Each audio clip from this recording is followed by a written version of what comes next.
Fala, primeiro ano! Na aula de hoje nós vamos iniciar nossos estudos sobre os modelos atômicos, entender o que é um átomo e estudar um pouco, aprofundar nossos estudos sobre o modelo atômico de Dalton. Um átomo, ele é uma unidade fundamental da matéria. Ele é a menor partícula, a menor fração capaz de identificar uma substância, um elemento químico. Tudo que está à nossa volta é formado por átomos.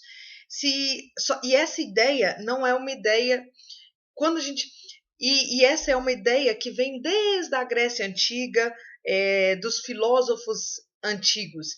Foi Demócrito, um cientista matemático grego, que formulou a ideia de que devia existir uma quantidade limite de pequenez nas partículas. Ou seja, se eu fosse dividindo uma substância, eu tenho aqui um pedaço de pedra, eu dividisse ela, depois dividisse o grão, e dividisse, eu ia chegar num momento em que eu não iria ser mais capaz de dividir, que eu ia ter uma partícula muito, muito, muito pequena que seria indivisível. E aí foi esse Demócrito que criou o termo que essa partícula ia chamar de átomo, que vem do grego que é não divisível. Se eu fosse dar uma olhada aqui nesse vídeo, aqui eu consigo mostrar para vocês. Aqui tem o que eu quis dizer com isso. Olha, vou dar um zoom num fio de cabelo. Aqui eu consigo dar um zoom um pouco maior e aí eu vou ver ali as partículas que compõem o fio do cabelo. E aí eu vou entrando e dando um zoom cada vez maior. Ali tem até o tamanho, né, delas. E aqui eu estou acelerando e aí dando esse zoom. Vamos aumentar a velocidade aqui, dando um zoom e um zoom e um zoom, e aí os microfibras do cabelo, protofibras do cabelo, e aí a queratina tá lá.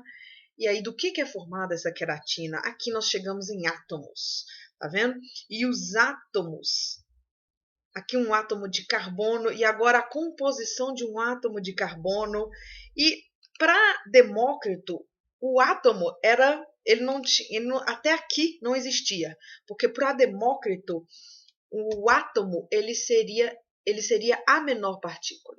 E aí, baseado nessa ideia de átomo de Demócrito, é que veio o Dalton, que é o cientista que nós vamos estudar hoje. E Dalton baseou-se nessa ideia para dizer que, sim, existe uma partícula que seria indivisível.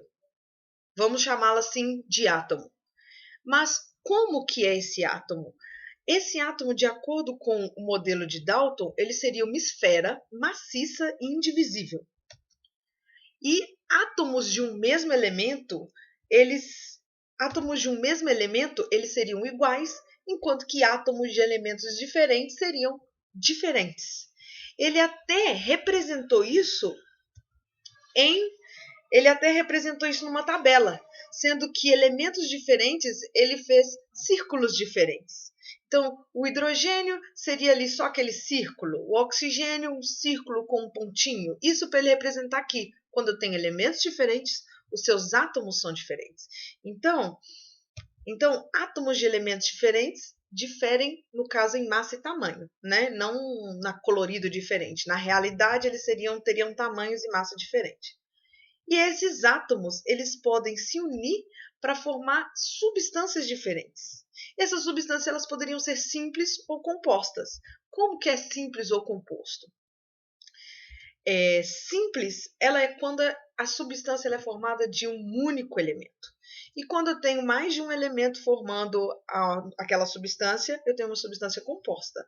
Aqui nessa tabela feita por Dalton, eu tenho aqui embaixo vários compostos, substâncias formadas por elementos diferentes. Quando elementos diferentes se unem, formam essas substâncias compostas. Vamos então dar alguns exemplos de representações para esse modelo de Dalton. Bom, aqui eu tenho representado por tamanhos e cores diferentes átomos de oxigênio, hidrogênio, nitrogênio e carbono. Isso são elementos. eles são diferentes. Todos os átomos de oxigênio são iguais entre si, mas eles são diferentes dos átomos dos outros elementos. Quando eu formo as substâncias? Quando eu tenho a união desses elementos, desses átomos. E aí aqui eu tenho 2 átomos de oxigênio, oxigênio com oxigênio. Se eu tenho oxigênio com oxigênio, e eu sei lá da tabela periódica que o símbolo do oxigênio é O, então se eu tenho O com O, a fórmula química dessa substância é o O2.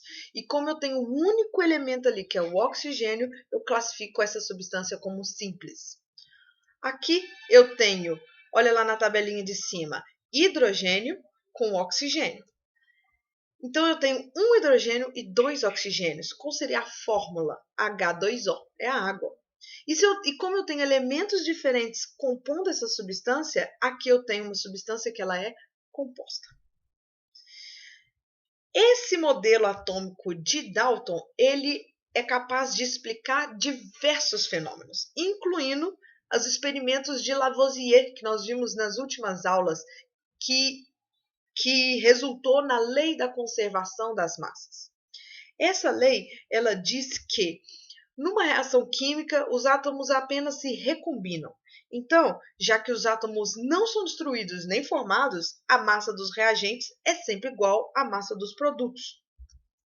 Olha só, se eu tenho uma reação de decomposição da água, 2H2O formando H2 mais O2. Nessa situação, uma reação química ela é só a recombinação dos átomos que já existiam. Vamos ver uma representação de acordo com o modelo de Dalton. Eu tenho aqui H2O, e quando ele se quebra e une de uma forma diferente para formar aqui 2 átomos, 2 moléculas de hidrogênio e uma molécula de oxigênio. Se eu for contar do lado de cá, do lado esquerdo aqui, eu tenho 2 átomos de oxigênio e 4 átomos de hidrogênio. Se eu for contar o lado de cá, eu também tenho 4 átomos de hidrogênio e 2 átomos de oxigênio. Ou seja, se eu tenho o mesmo tanto de átomos de um lado e o mesmo tanto de átomos do outro lado, eles só apenas se recombinaram, a massa tem que se conservar. Se eu for pesar os reagentes, ver quanto que eu tinha de massa nos reagentes e quanto que eu tinha de massa nos produtos, obrigatoriamente eu tenho que ter o mesmo valor. Essa, então, é a lei da conservação das massas. A lei das proporções fixas, as proporções constantes, que é a lei de Proust, que é aquela lei que é como a lei de fazer um bolo. Se eu pego uma receita de bolo e eu quiser fazer 2 receitas de bolo, se eu quiser fazer 2 bolos, eu tenho que duplicar absolutamente tudo. Se eu precisava de 1 ovo, agora eu preciso de 2. Se era 2 copos de leite, agora são 4. A lei dessa proporção fixa funciona nas reações químicas também. Olha só, se eu tenho aqui essa mesma reação da água e eu quiser decompor, ao invés de 2 moléculas de hidrogênio, 4 moléculas de oxigênio, 2 moléculas de água, eu tiver aqui do outro lado 4 moléculas de água, quanto de produto eu vou formar? Absolutamente o dobro. Se eu tinha o dobro de água, eu vou ter o dobro de hidrogênio e o dobro de oxigênio. E a massa continua se conservando. No final aqui eu tenho 4 átomos de oxigênio. No início, tenho no final também 4 átomos de oxigênio. Tudo isso é possível ser explicado com essa teoria de que todas as substâncias são formadas por átomos e a ideia bem simples de Dalton de que o átomo seria uma esfera maciça e que não se divide em mais nenhuma partícula. O problema, qual seria o problema desse modelo atômico de Dalton? O problema é que ele não considera a natureza elétrica da matéria. Vamos dar uma olhada aqui, ó, numa pequena simulação. Olha só, aqui eu tenho uma blusa e um balão. Se eu esfrego essa blusa nesse balão, eu estou fazendo o quê? Atrito. Atrito. Chega num ponto que agora esse balão ele passa a ser atraído pela camisa. aqui por uma parede ali também, ó. Gruda na parede, gruda na camisa. Isso a gente costuma fazer também, é comum fazer, é comum você pegar uma régua, atritar a régua no seu cabelo ou na sua calça jeans, pegar pedacinhos de papel, você vai ver que, e aproximar essa régua depois que se atritou. Você vai ver que os pedacinhos de papel, eles grudam na régua. Esse tipo de situação, que seria o quê? A natureza elétrica da matéria, o modelo atômico de Dalton, ele não consegue explicar. Por isso, depois de alguns experimentos, foi necessária a criação de um outro modelo atômico que conseguisse explicar esse fenômeno e outros fenômenos que surgiram, outras situações que surgiram. Mas esse segundo modelo a gente vai deixar para a próxima aula.